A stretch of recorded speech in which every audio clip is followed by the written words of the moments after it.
السلام عليكم ورحمة الله وبركاته. إن الحمد لله نحمده ونستعينه ونستغفره ونعوذ بالله من شرور أنفسنا ومن سيئات أعمالنا. من يهده الله فلا مضل له ومن يضلل فلا هادي له. أشهد أن لا إله إلا الله وحده لا شريك له وأشهد أن محمدا عبده ورسوله. أما بعد. Hadirin dan hadirat yang dirahmati Allah, kita baca hadis yang terakhir di dalam kitab Bulughul Maram ini di dalam bab azan.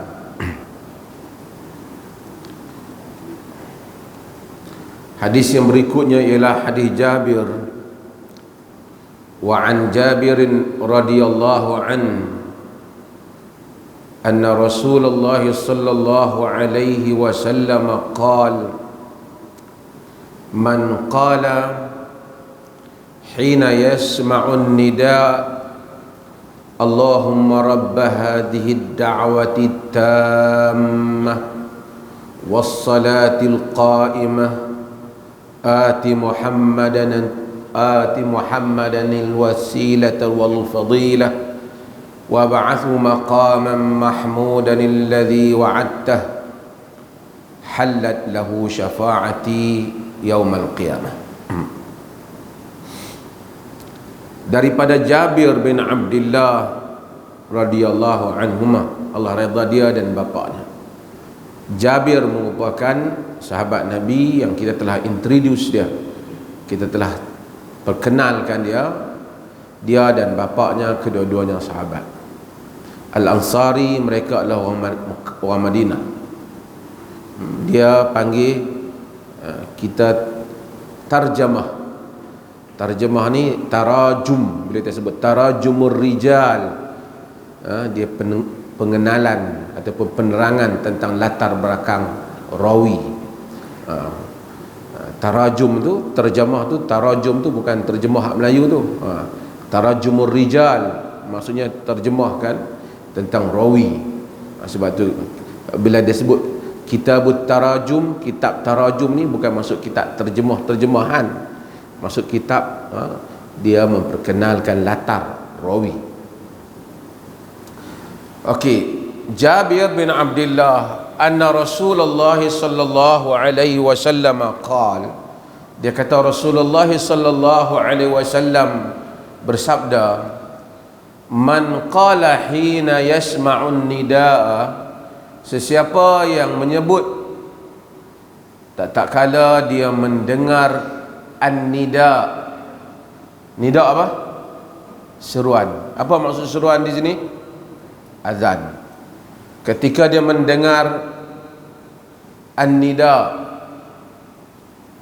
dulu zaman dulu ada siaran Nidaul Islam, orang tua-tua ada dengar kan? Yang tua lah, siapa rasa tua angkat tangan. Bukan ada Nidaul Islam min Makkah Mukarramah, ada radio zaman orang dengar radio. Sekarang orang tak apa dengar lah radio ni, orang dengar jugalah. Masuklah kereta orang dengar radio lah. Dulu TV tak ada, orang dengar radio lah malam-malam. Nida maksud seruan. Okay. Apabila satu orang mendengar nida, kata Nabi, dia berkata Allahumma, ya Allah. Allahumma di dalam bahasa Arab ni boleh tiga. Satu maksud Allahumma, maksudnya ya Allah. Arab juga boleh maksudkan Allahumma dengan maksud illa, kecuali. Misalnya apabila dia kata kataan sekian-sekian, Allahumma illa fulan wa fulan, Allahumma melainkan si fulan dan fulan, Allahumma dia kata.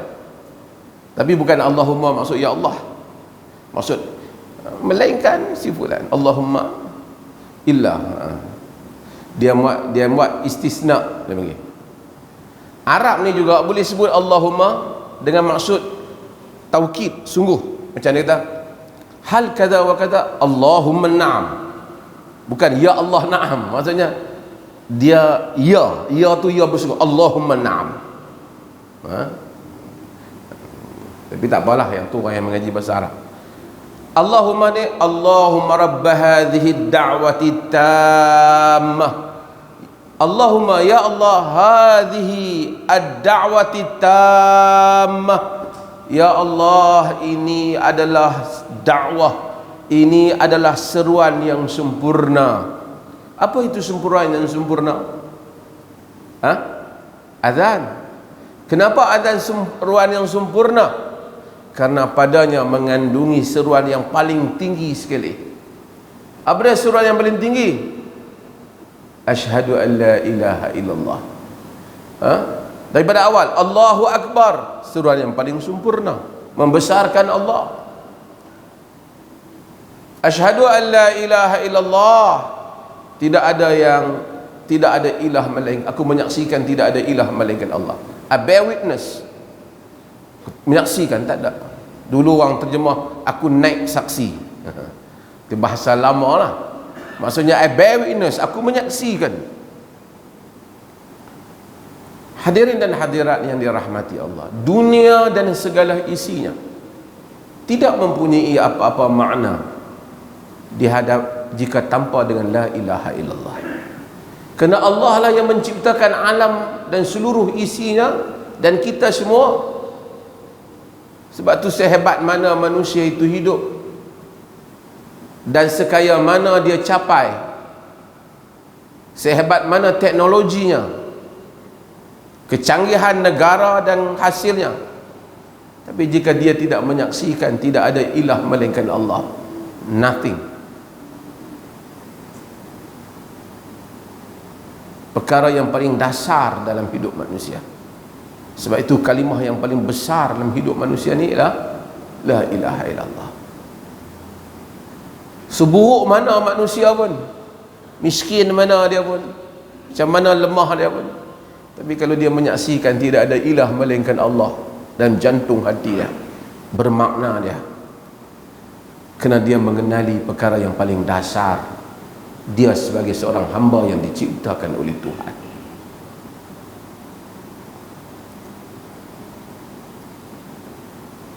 Wa asyhadu anna Muhammadar Rasulullah, dan menyaksikan Muhammad itu Rasulullah. Ini juga adalah dasar dalam hidup bagi manusia akhir zaman. Nabi ini namanya Muhammad. Nabi kata dalam hadis yang diriwayatkan oleh Imam Bukhari dan selainnya, Nabi kata, ala ta'jabun kaifa yusrifu Allahu anni syatma Quraisy wa la'nahum yashtumuna mudhammama wa yal'anuna mudhammama wa ana Muhammadun. Maksudnya apa? Maksudnya Nabi kata, tidakkah kamu ajaib, kamu kagum melihat bagaimana Allah Subhanahu wa taala memalingkan maki hamun dan laknat Quraisy kepada aku.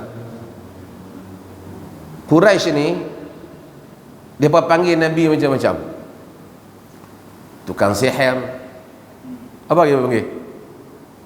Penyair. Penyair itu taklah teruk sangat, tapi dia pernah abak kata Quran ni bukan daripada Allah Subhanahu wa taala, tu dia panggil penyair. Tukang sihir, gila. Tapi dia pun nak panggil Nabi Muhammad. Dia bila panggil ya Muhammad, maksud Muhammad itu yang dipuji.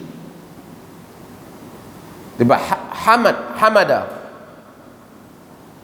yahmad, nahmaduhu, kita kata tu, kita kata alhamd, tu daripada root kata yang sama. Jadi apa tak mau panggil Muhammad, dia panggil mudhammam, yang dikeji, yang dikeji. Nabi kata, ala ta'jabun kaifa yusrifu Allahu anni syatma Quraisyin wa la'nahum Tidakkah kamu kagum tengok macam mana Allah palingkan daripadaku maki hamun Quraisy dan laknat mereka. Yashtumuna mudhammama wa yal'aduna mudhammama. Mereka maki mudhammama, tak guna mudhammama. Mereka dia kata kat mudhammama, dia tak mau sebut Muhammad itu. Mereka tak nak sebut Muhammad, mereka sebut mudhammam. Mereka makilah mudhammam. Oh, ana Muhammadun, aku bukan mudhammam, aku Muhammad.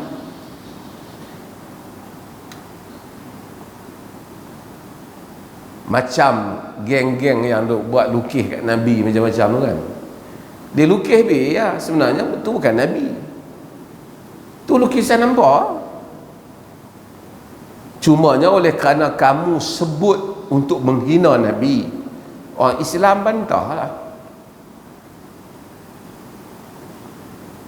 Memanglah orang barat ni dia ada masalah. Bukan, dia punya cara pandang dia. Dia panggil world view dia tu lain. Dia tak ada yang sacred. Jesus dia buat main-main, Tuhan dia buat main-main. God must be crazy, dia boleh buat filem macam tu. Dia buat Jesus LGBT lah apa. Tapi itu dia punya sikap lah. Dia tak boleh lah nak apply sikap dia tu kat orang lain. Because you have no sacred in your life. Tak ada, nothing sacred. Tak ada benda yang holy. Tak boleh lah buat kat orang Islam ni. Nabi mereka tu lebih mulia lagi daripada mak bapak mereka.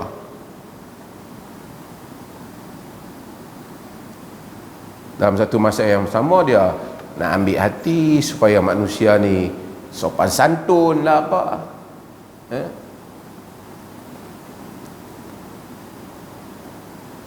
Kalimah yang tammah, kalimah yang menyebut padanya dua kalimah syahadatain, kemudian menjuru pada azan. Wassalatil qa'imah, dan salat yang didirikan. Nah, ni kita duk terjemah wassalatil qa'imah. Apa maksud salat qa'imah? Sama ada maksud solat yang akan didirikan ataupun solat yang akan daimah, dia akan berpanjangan sehingga kiamat, solat tetap akan ada.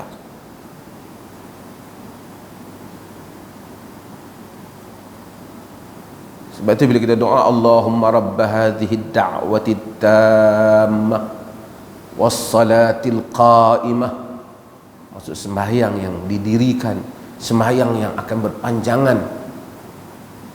Salat zaman ni ramai lah orang solat. Tapi tuan-tuan jangan heran, ada orang kadang-kadang kita tengok dia tak apa solat. Kalau dia lapang dia solat, kalau dia sibuk dia tak solat. Dia ambil ringan solat.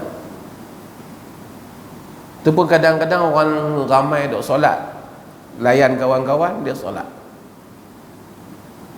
Solat teras. Bila orang tu tak solat, kadang-kadang orang tak solat, kadang dia sakit, ataupun kita boleh bagi nasihat apa pun kat dia, tapi kalau dia tak selesaikan masalah asas ni solat, tak selesai. Bolehlah pihak bang ustaz ni sedekah lah, rajin lah apa, ataupun boleh habaq lah kita ni kena minta kalau kat Allah banyak-banyak, tapi kalau dia tak solat, dia tak akan rasa apa. Dia kena solat. Was-salati qa'imah ati Muhammadan al-wasilati wal fadilah. Ati Muhammadan al-wasilata wal fadilah, tapi oleh kerana dia tanwin nak berjumpa dengan alif lam, jadi dia nunkan di sana lah. Ati Muhammadan al-wasilata wal fadilah. Al-wasilah dan fadilah. Dua perkara yang al-wasilah ni maksud apa? Ha? Sebab tu timbul perkataan tawassul. Berwasilah. Wasilah ni maksud sesuatu yang mendekatkan ataupun menyambungkan kepada sesuatu. Tapi dalam konteks hadis ni, berdasarkan hadis Muslim, Nabi kata innaha manzilatun fil jannah li'abdin min ibadillah. Dia satu tempat di syurga untuk hamba daripada hamba-hamba Allah. Wa arju an akuna ana huwa. Aku harapkan akulah itu. Kenapa kita minta supaya Nabi diberikan tempat yang wasilah tu? Wal fadilah, yakni fadilah yang disambung, iaitu satu martabat yang, sebab tu kita panggil fadail. Fadl ni yang lebih. Kita jadi fadilat. Kita panggil fadilat tu daripada perkataan tu, fadilat. Afdal, kita kata afdal tu daripada perkataan fadl, fadilah. Tufaddiluni ala fulan, engkau melebihkan dia di atas fulan.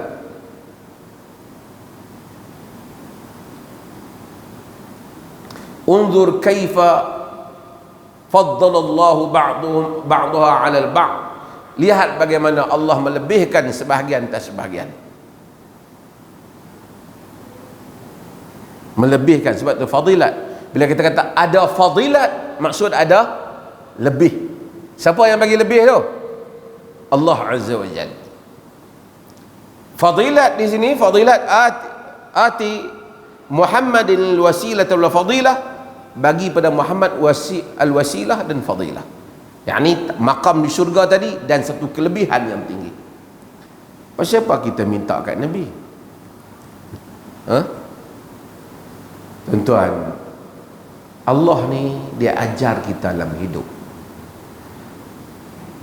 Allah yang bagi pada Nabi, tapi dia suruh kita selawat ke Nabi. Innallaha wa malaikatahu yusalluna ala Nabi. Sesungguhnya Allah dan malaikatnya berselawat pada Nabi. Dia suruh kita, ya ayyuhalladzina amanu sallu alaihi wasallimu taslima. Selawat pada Nabi. Dia ajar supaya kita tahu mengenang budi. Allah yang bagi pada Nabi. Nabi itu kalau kita tak minta pun layak untuk dapat di sisi Allah, di atas ketinggian Nabi itu. Tetapi tanda sebagai satu manusia yang memakan budi,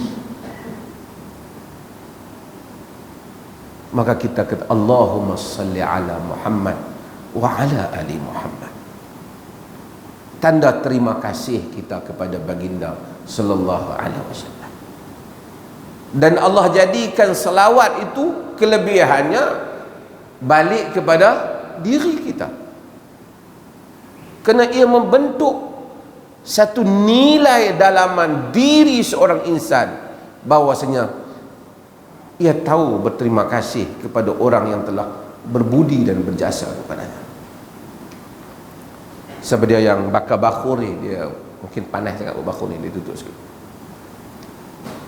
Bakhur bakhur ada di sini belakang sana. Dia tutup bakhur, tutup dia punya elektrik dah. Tidak dia.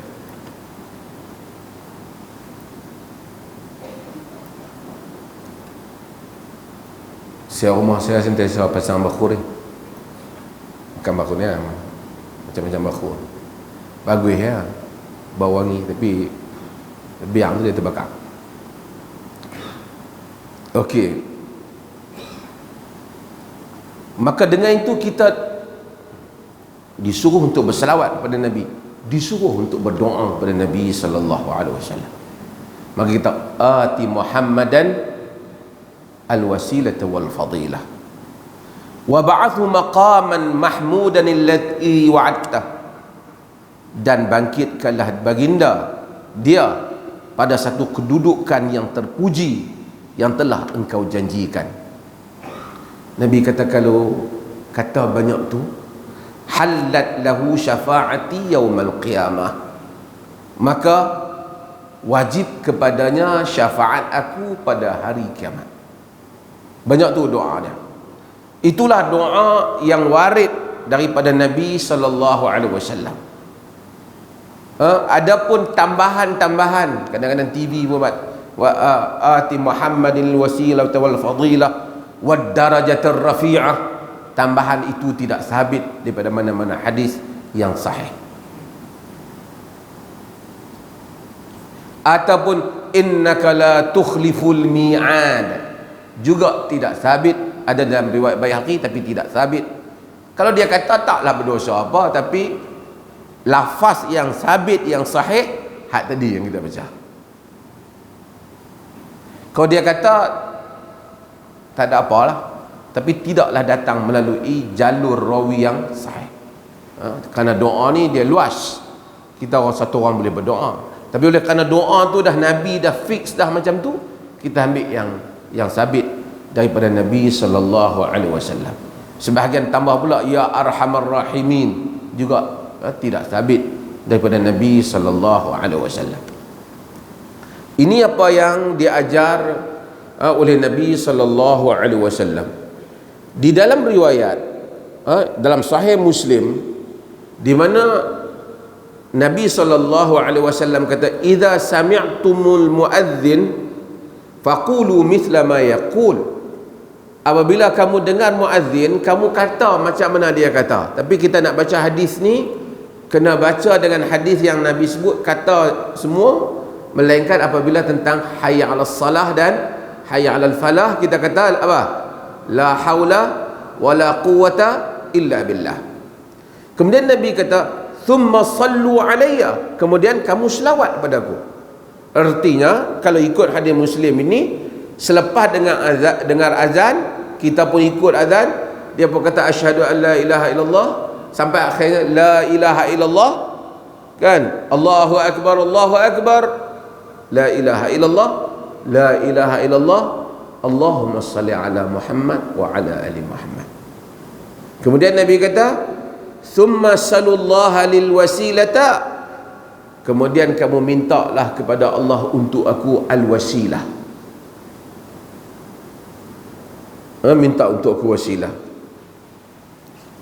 Faman sa'alallaha li al-wasilata halat lahu syafa'ati atau halat alaihi syafa'ati. Siapa yang minta wasilah kepada Allah untuk aku, maka wajib untuknya syafaatku. Syafaat ni apa maksudnya? Ialah syafaat pada hari kiamat, apabila kita berada di dalam keadaan yang sukar, semua orang mencari penyelamat. Siapa yang nak selamatkan?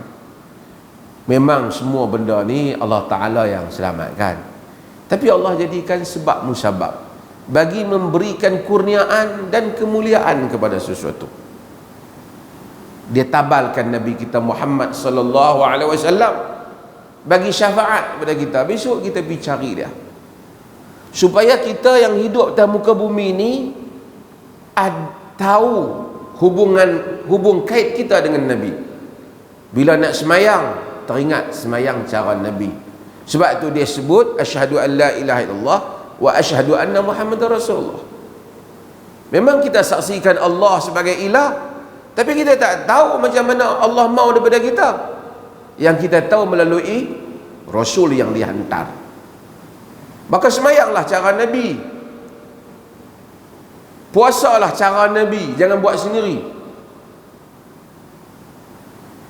Lepas tu pada hari kiamat kita pergi jumpa Nabi, sebab di dunia kita telah ikut jalan dia. Kalau kita pergi jumpa Nabi pada hari kiamat, ya Rasulullah, saya pergi jumpa Rasulullah hari kiamat, saya ibadat-ibadat ni banyak tu ikut tok guru, cara tok guru saya lah,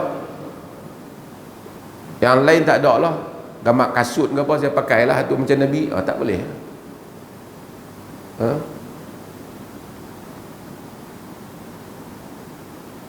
Dan ini kita akan sebut tentang taksim sunnah-sunnah Nabi sallallahu alaihi wasallam. Okey. Maka Nabi kata dengan itu, siapa yang menyebut hal tersebut, maka halallah untuk dia mendapat syafaat Nabi sallallahu alaihi wasallam. Dan hadis ini adalah hadis yang terakhir dalam bab ni, dan mudah-mudahan kita dapat mengamalkannya. Tuan-tuan, saya nak buka ringkas malam ni. Saya nak buka soal jawab. Saya ni pakai baju yang jarang saya pakai ni sebab ada majlis tu kena pakai baju putih semua, tentera punya. Jadi saya pun cari baju putih saya. Hak ni yang putih tu, nak pakai putih atas bawah baju Melayu. Sekali depa kata Jamil pula.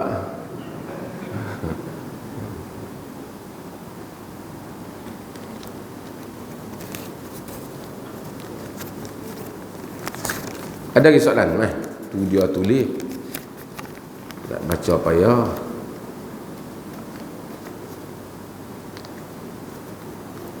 Okey, sebelum tu saya nak menjawab soalan berhubung dengan ada tak sunnah-sunnah Nabi SAW yang tak perlu kita ikut? Ada tak sunnah Nabi yang tak perlu kita ikut? Orang kata kita kena ikut sunnah. Ada tak sunnah Nabi yang tak perlu kita ikut? Okey. Para ulama bincang bab ini. Bab berhubung dengan pembahagian ataupun taksim as-sunnah an-nabawiyah. Pembahagian sunnah Nabi ini dari sudut pengamalan dia. Ada tak perkara yang Nabi amalkan tapi kita tak perlu amalkan, tak perlu buat? Hasil daripada perbincangan mereka, mereka putuskan berapa perkara berhubung dengan sunnah Nabi. Ada benda yang Nabi SAW buat ataupun ajar kita, suruh ataupun bagi tahu, ataupun Nabi tak buat, disebabkan kerana memang itu titah perintah Allah. Dia panggil tasyri', wahyu. Benda ni memang datang daripada Allah untuk kita semua. Tasyri'ul am, perintah Allah untuk semua.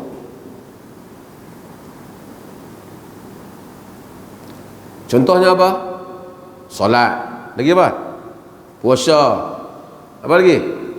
Haram minum arak, cara Nabi solat. Yang ni semua orang terlibat.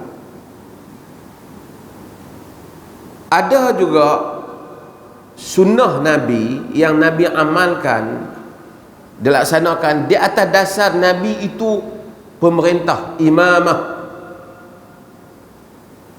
Jadi kita yang tak pemerintah ni, kita tak terlibat. Contohnya apa? Nabi mengarahkan tentera, Nabi mengarahkan pasukan membunuh musuh yang jahat. Kita pun tak boleh duduk petang-petang kumpul geng-geng kita, kita buat sunnah Nabi, geng-geng kita cari pedang, kita pergi perang. Dia tak boleh. Yang itu ada kaitan dengan kedudukan Nabi. Dan ulama-ulama bincang juga tentang hadis-hadis tertentu yang Nabi sebut, dia status apa? Contohnya Nabi kata, man ahya ardan maitan fahiya lahu. Siapa yang menghidupkan ardan maitatan fahiya lahu. Siapa yang menghidupkan bumi yang mati, maka untuk dia. Maksudnya tanah yang orang tak buat usaha apa, siapa yang tanam dia, tanah tu dapat ke dia. Kita pun pipi tengok hadis ni, kita tengok tanah siapa kosong lah, kita pun pi traktor apa semua tanam pokok, kita kata ni hadis kata tanah ni tanah aku. Tuan geran mai habaq lah, ni geran aku punya. Siapa yang menghidupkan tanah yang mati, bagi tanah tu untuk dia. Hadis riwayat Tirmizi, riwayat Abu Dawud. Macam mana? Para ulama kata hadis ni bukan umum. Hadis ni hadis pentadbiran Nabi pada zaman tu.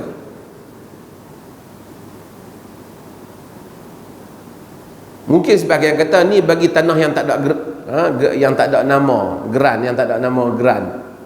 Macam tu orang pergi hidup habis tanah-tanah kerajaan. Sekarang kerajaan, tanah tak ada, ni tanah kerajaan lah. Dia ambil tanah kerajaan, dia kata Nabi bagi. Boleh tak? Ada hadis. Hadis ni urus takbir Nabi untuk zaman itu, pada yang keluar tu daripada mulut seorang pemerintah. Maksudnya itu adalah merupakan keputusan pengurusan tanah di Madinah semasa itu. Jadi tak apply, tak dilaksanakan untuk semua keadaan. Jadi kita akan tengok, termasuklah juga bila Nabi kata arahkan Muhammad bin Maslamah bunuh Ka'ab bin Ashraf, yang hina Nabi SAW, buat syair. Ini semua kita tak boleh. Oh, kita pula buat pasukan kita pergi bunuh siapa-siapa. Kita tak boleh. Ini melancarkan perang, yang ni tak boleh. Sebab buat ni Nabi atas status pemerintah. Saya tulis dalam kitab saya Sabab Wurudil Hadis, saya sebut ini pada sudut al-bu'du al-mukhatibi, addresser factor, diri pengucap, diri Nabi itu sendiri.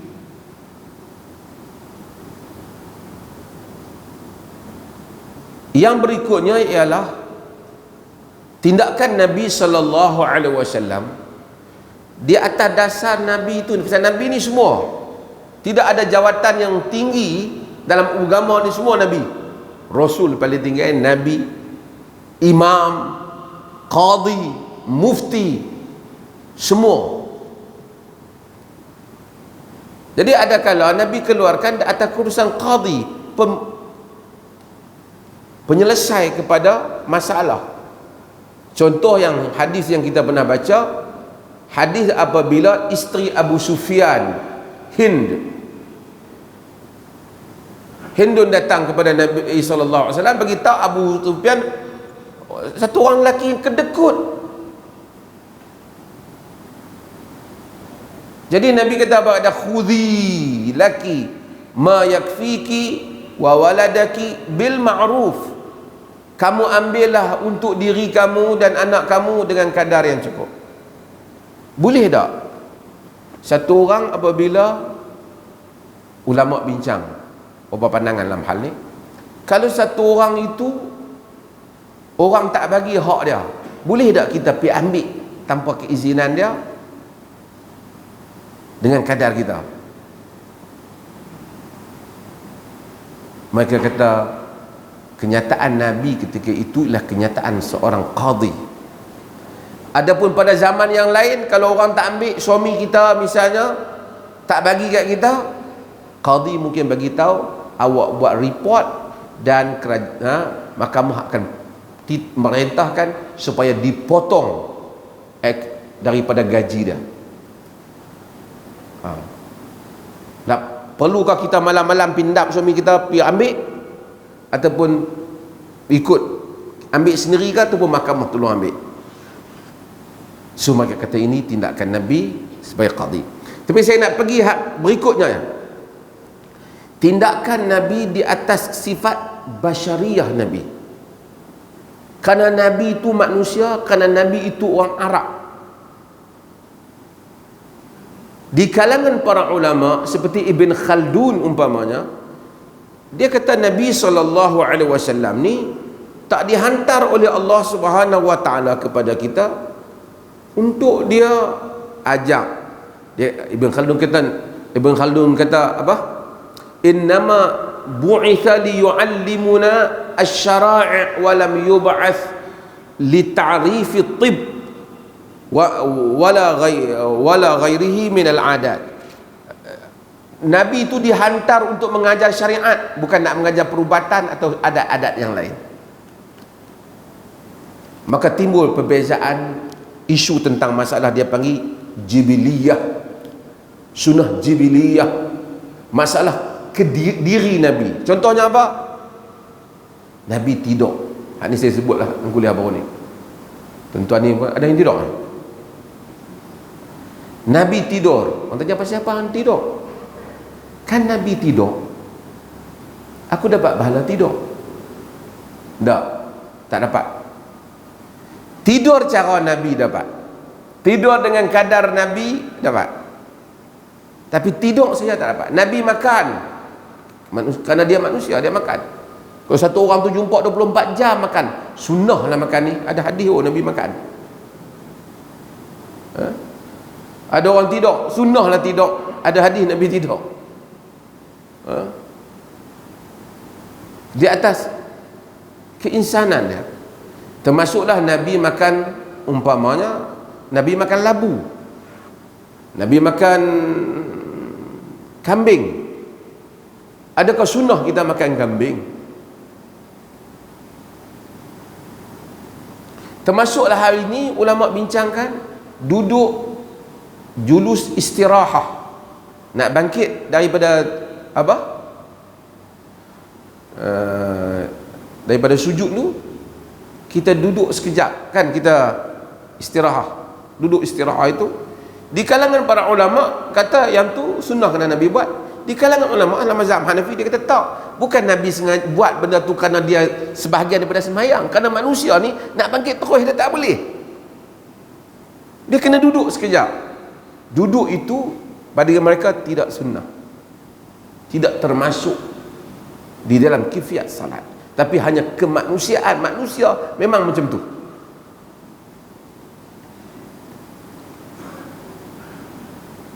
Contoh yang lain apa? Contoh yang lain ialah Nabi pergi haji. Nabi naik apa pergi haji?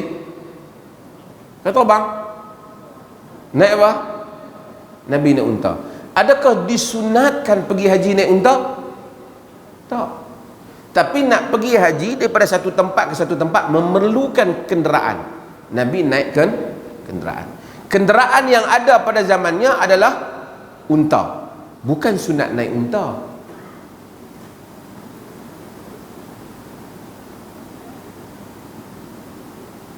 Tidak termasuk. Sehingga kan di kalangan para ulama ada yang pergi lebih daripada itu, walaupun berbeza dengan jumhur. Seperti Ibnu Abbas berpendapat tidak perlunya ramal, lari-lari anak semasa tawaf. Karena dia kata itu pada zaman tersebut nak bagi takut musyrikin.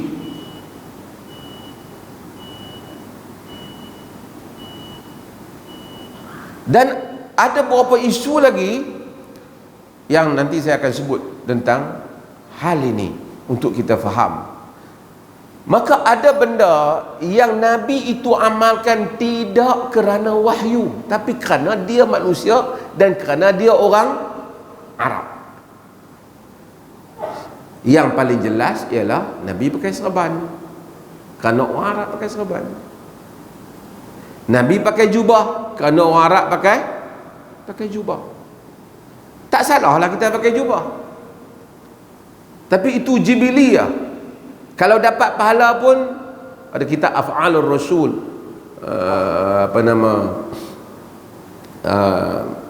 yang disulis oleh Syekh Ashqar, tahqiq ilmu al-usul fi bima yata'allaq bi af'alir Rasul.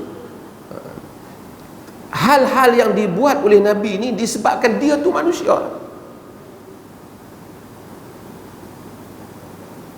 Banyak hal-hal lain. Hal seperti Nabi suka makanan tertentu. Itu kuliah saya yang lepas saya sebut tentang Nabi suka sarid. Sarid ni ialah makanan roti campur dengan kuah daging. Nabi kata fadlu Aisyah 'ala nisa ka fadli sarid 'ala ta'am. Kelebihan Aisyah dibandingkan semua perempuan seperti kelebihan sarid dibandingkan makanan. Pasal apa Nabi buat sarid? Sebab sarid makanan orang Arab ketika itu. Melainkan yang Nabi khususkan seperti tamar, dia suruh kita makan buka puasa. Ada benak makan benda lain, tapi dia melaziminya dengan itu. Jadi sunnah. Isu yang kita bahkan lebih daripada itu, di dalam hadis yang diriwayatkan oleh Imam Muslim, Nabi SAW tengok orang Arab ni dia debungakan tamar. Tamar ni kita tanam, tamar jantan ni tidak edilah. Dia kena ada pasang dah. Dia debunga. Bila Nabi tengok, Nabi kata, la'allakum law lam taf'alu lakana khairan. Nabi kata, tak buat pun okey bah. Tak buat pun tak apa kot. Nabi tengok tu. Nabi sebenarnya dalam riwayat Nabi tak kata terus kat apa petani-petani tu. Nabi cakap dengan sahabat. Benda ni sampai kepada mereka. Bila sampai kepada mereka, mereka stop. Mereka tak debungakan tamar. Dia kata fanaqadat sebagai fanaqasat. Yani kurang. Tarakuhu fanaqasat. Mereka meninggalkannya menyebabkan kurang hasil tamar. Dia tu Rasulullah, hasil tamar kurang. Sebab kami buat, Nabi kata, innama ana bashar, idza amartukum bi syai'in min dinikum fakhudhuhu, wa idza amartukum bi syai'in min ra'yi fa innama ana bashar. Hadis ni jadi perbahasan. Nabi jawab depa, sesungguhnya aku manusia. Jika aku menyuruh kamu dengan sesuatu perkara daripada agama kamu, maka ambil dia, laksanakan dia. Jika aku suruh kamu sesuatu benda dengan pandanganku dalam urusan dunia kamu, aku macam kamu, aku bashar. Hadis ini menjadi perbahasan para ulama, menunjukkan karena Allah mengutuskan nabinya untuk mengajar syariat. Bukan dia mengajar mari nak mengajar fashion baju Arab untuk diperkenalkan kepada dunia, tak. Sebab agama Islam rahmatan lil alamin, untuk semua. Islam datang, dia tak buang budaya orang. Dia pergi ke China, orang China kekal dengan baju China. Di India, orang India kekal dengan baju India. Mari ke tanah Melayu, orang Melayu kekal dengan baju Melayu. Tak ada masalah. Orang nak pakai baju Arab pun tak apa. Nabi bukan pasang siapa nak masuk syurga, nak ikut jalan hidayat, kena pakai capal macam aku pakai. Nabi tak buat tu. Ini saya bukan nak, ni saya nak fahamkan tajuk ni. Yang menjadi masalah ialah apabila orang mula bisnes hal ni, dia tak angkat sunnah-sunnah yang Nabi itu datang kerananya. Solat cara Nabi, puasa cara Nabi, ibadat cara Nabi. Yang mana kalau Nabi tak datang kita tak tahu. Kemudian muamalah cara Nabi, tentang zakat cara Nabi, amanahnya, melaksanakan tanggungjawab kehidupan, berumah tangga, memerintah dan semua mengikut disiplin-disiplin Nabi. Yang tu dia tak highlight. Dia highlight benda-benda yang jubah. Dia jadikan ni tajuk besar. Slipper dijadikan ni tajuk besar. Sedangkan benda ini ulama-ulama bahaskan di bawah sunnah jibiliyah, kerana kearaban dan keinsanan. Dia bukan satu tuntutan di dalam beragama. Alhamdulillah, ada apa soalan ni? Satu soalan dia, seorang yang lupa pakai mask, apa hukum? Tengah semayang lupa pakai mask, apa hukum? Ambil daripada poket dan pakai, atau boleh abaikan saja? Asalnya semayang tak wajib pakai mask, dan wajib pakai mask ni bukan perintah semayang, tapi ia adalah perintah ulil amri demi menjaga keselamatan. Adapun hadis yang menyebut tak boleh pakai menutup muka masa solat, itu tidak sabit. Oleh kerana ia adalah titah pemerintah yang mempunyai kebaikan. Alal mar'i muslim as-sama' wa ta'ah ma lam yu'mar bi ma'siyatin. Setiap orang muslim dengar dan taat selagi mana dia tak diperintahkan dengan perkara maksiat. Maka dia dengar dan taat dalam hal ini, maka dia pakai mask. Tengah semayang dia lupa, dia ambil daripada poket dia, dia bubuh di muka dia, tidak mengapa. Kerana ada hadis di mana Nabi SAW salat dan mendukung Umamah binti Zainab binti Abil As, cucu baginda sallallahu alaihi wasallam, dalam hadis riwayat Imam Bukhari. Maka dengan itu maka tidak menjadi masalah dalam hal ini.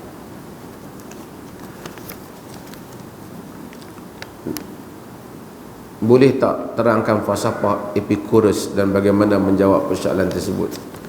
Malam ni tak ada Epicurus ni panjang. Cuma saya nak sebut ini adalah isu lama manusia ni. Sebelum menjawab Epicurus ni, kita ni jangan fikirkan Tuhan seperti kita. Sebahagian orang tu dia nak tanzihkan Allah Azza wa Jalla daripada menyamai makhluk, akhirnya dia samakan Allah dengan makhluk. Dia bayangkan Allah tu macam dengan makhluk. Bila dia bayangkan hadis Allah turun, dia bayang turun ni atas turun, daripada atas turun bawah, Allah turun atas, itu turunnya makhluk. Turun bahasa yang digunakan layak bagi Allah Ta'ala. Bagaimana dia kata, macamlah isu, walaupun ulama khilaf daripada dulu, bukan hanya sebahagian golongan kebelakangan ni angkat isu arash tak arash ni dijadikan untuk mengkafir antara satu sama lain. Kononnya Allah memerlukan makhluk. Allah tidak memerlukan makhluk, tetapi isunya bagaimana seseorang nak deal dengan ayat-ayat itu. Ada beberapa mazhab Allah menyuruh malaikat menulis amalan kita. Kenapa? Allah tak boleh tahu. Kena baca dengan tulisan catatan baru ingat. Kena ada buku nota. Tak. Demikian Allah sebenarnya kebesaran dia. Dia menyuruh menghantar Jibril untuk menyampaikan wahyu kepada Nabi kita Muhammad sallallahu alaihi wasallam. Kenapa Allah memerlukan Jibril? Tak. Demikian dia jadikan alam itu berjalan. Dia tak memerlukan Jibril, dia tak memerlukan Munkar dan Nakir, dia tak memerlukan malaikat yang mencatatkan, dia tak memerlukan malakul maut. Tapi demikian dia menjalankan, dia menguruskan dan dia menetapkan bagi makhluk-makhluk yang diciptanya, termasuk apa saja yang dia cipta. Maka dia orang ni timbul masalah tempat tak tempat, kemudian kita tanya balik bagaimana masa dengan tak masa, space time. Demikian juga sesuatu perkara. Epicurus ni 1000 tahun sebelum Epicurus ni sebelum Masihi lagi, idea-idea yang ditimbulkan. Saya dalam sebahagian ceramah saya dah sebut tentang Epicurus ni. Tapi yang pentingnya ialah timbul perbahasan manusia ni mukhayyar ke majbur. Manusia ni mempunyai pilihan ke manusia ni dipaksa. Dia tu tak mai semayang tu kerana Allah dah tetapkan dia tak mai semayang ke, atau kerana dia telah pilih untuk tak mai semayang? Adakah manusia ada kuasa untuk memilih? Ini timbul pula satu lagi mazhab. Bagaimana nak balance antara Tuhan yang menciptakan segala-galanya dan perbuatan hamba yang Tuhan memberikan dia memilihnya. Ini adalah perbahasan yang mana Ahlussunnah wal Jamaah menyatakan manusia di semuanya di bawah kekuasaan Tuhan. Allah menciptakan segala-galanya dan Allah menciptakannya dengan manusia itu dapat memilih, dan Allah mencipta apa yang dia pilih. Firaun itu tidak boleh menentang Musa jika tidak dengan izin Allah. Allah izin dia. Kalau Allah tak izin, Firaun nak bercakap pun tak boleh. Habis tu Allah izin, apa yang dia izin belum tentu dia redha. Allah izinkan Fir'aun menentang nabinya Musa, Allah tidak redha kepada Fir'aun. Tapi dia izin kerana dia telah memberikan wa hadainahu sabil, dia telah menunjukkan jalan, imma syakiran wa imma kafura. Kamu pilih jalan kamu, nak jadi syukur ataupun kufur. Allah suka kita bersedekah, tapi kita tak ada duit. Allah suka kalau kita buat masjid. Tuan-tuan, Allah suka kita buat masjid. Mailah kita pakai buat masjid seorang satu. Satu orang kata, saya tak mampu. Berapa harga masjid? 3-4 juta. Oh, tak mampu. Tapi Allah redha tak orang buat masjid? Redha. Tapi dia belum izin untuk kita buat. Macam mana Allah redha orang pergi haji, tapi bukan semua orang telah diizinkan pergi haji. Apa yang dia redha tapi dia tak izinkan, sedangkan hamba itu inginkan keredaan itu, dia beri pahala pada hamba itu. Kita orang tu teringin nak pergi haji, mati tak pergi haji kerana duit tak cukup, Allah tulis baginya pahala niat yang benar.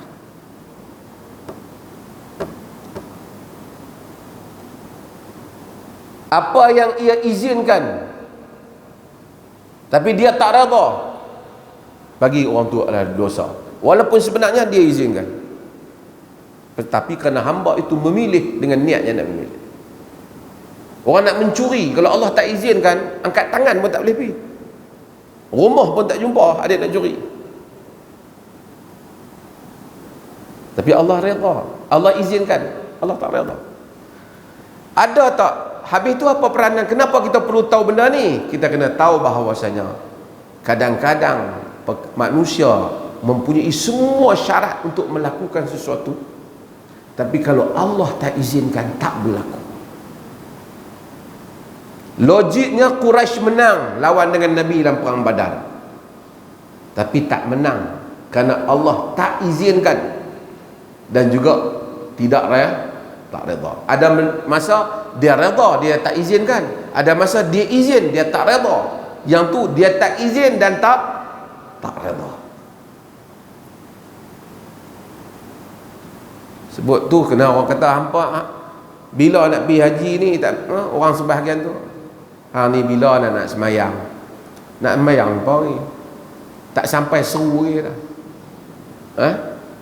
Dah Tuhan takdir lagi aku tak semayang. Hampa ni nak mengalahkan takdir Tuhan dia kata. Dia tidak faham. Sebahagian dulu itu qadariyah dia punya fikiran. Aku ni dia kata dah tulis di Lauh Mahfuz dah yang tak semayang. Dia faham macam tu. Itu yang saya sebut, nak kena faham konsep itu. Ilmu Allah tidak berubah. Allah tidak akan, maksudnya Allah tidak ada akan dan kemudian. Kita ni di dalam ilmu Allah, si A ahli syurga ataupun ahli neraka, tak mai ke dunia pun dalam ilmu Allah ahli syurga atau neraka, takkan silap. Fayamal bi'amali ahli jannah hatta la yabqa bainahu wa bainal jannati illa syarr. Dia beramal dengan amalan ahli syurga sehingga tidak tinggal antara dia dan syurga melainkan sejengkal. Fasabaqa ilal kitab, telah terdahulu kitab bahawa dia di kalangan ahli neraka. Fa'amila bi'amali ahli nar fayadkhulun nar, maka beramal dia dengan amalan ahli neraka, masuk ke dalam neraka. Jadi iskal, jadi susah nak faham. Maka dia berkata, kalau dah tertulis sebagai ahli neraka, kok mana beramal dalam syurga pun ahli neraka. Bukan maksud dia macam tu. Maksudnya ialah pengetahuan Tuhan tidak silap. Kerana Allah tidak bergantung dengan masa. Allah mengetahui apa saja yang telah berlaku dan yang akan berlaku, termasuk setiap kita ni ahli syurga ataupun ahli neraka. Bukan kerana dia yang menentukan ataupun memaksa kita masuk neraka, tetapi ilmunya yang tidak silap. Saya nak buat contoh lah, contoh ni tak apa tepat. Selalu saya buat contoh ni. Ramalan kaji cuaca kata malam ni hujan. Contohnya lah. Tengok-tengok hujan. Besok pagi hujan. Tengok-tengok hujan. Orang motong getah kata tak guna punya ramalan kaji cuaca. Mai hari aku nak motong, dia pergi habang kata hujan. Hujan dan begini. Adakah ramalan kaji cuaca bagi hujan, ataupun dia mengetahui akan berlakunya hujan disebabkan kerana ilmu dia berdasarkan kepada kajian-kajian yang ada? Yang mana satu? Bukan dia menetapkan hujan, tapi bukan dia memaksa hujan, tapi dia mengetahui akan berlaku hujan. Allah tidak memaksa hambanya ke dalam neraka, tapi Allah telah mengetahui siapa ke neraka ataupun siapa ke syurga. Kalau Allah tak tahu kita ni ke syurga ke neraka akhirnya, dia bukan Tuhan lah. Dia tak dapat tahu lagi. Dia pun macam kita tak tahu dia pun dia ni nak jadi ahli neraka syurga. Itu bukan Tuhan. So people got confused tentang masalah ketetapan Tuhan itu apa. Di antara ilmu dia dan apa yang dia tetapkan dan apa yang memang dia tetapkan. Ada benda yang memang dia tetapkan, dia tak salahkan kita. Dia tetapkan kita jadi orang Melayu, tak salah. Hang orang Melayu, pasal apa bukan orang Arab? Sebab itu kita tak boleh. Dia tetapkan kita hitam, dia tak salah kita. Dia tetapkan kita putih, dia tak salah kita.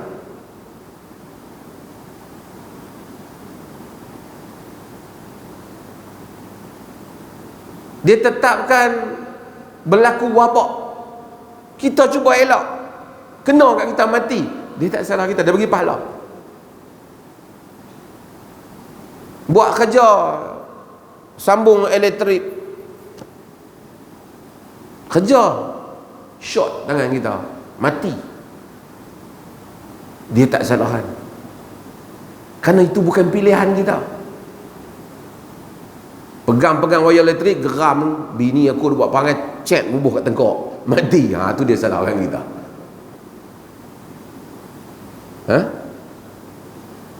Sebab itu falsafah ni mereka nak faham baik. Wallahu a'lam.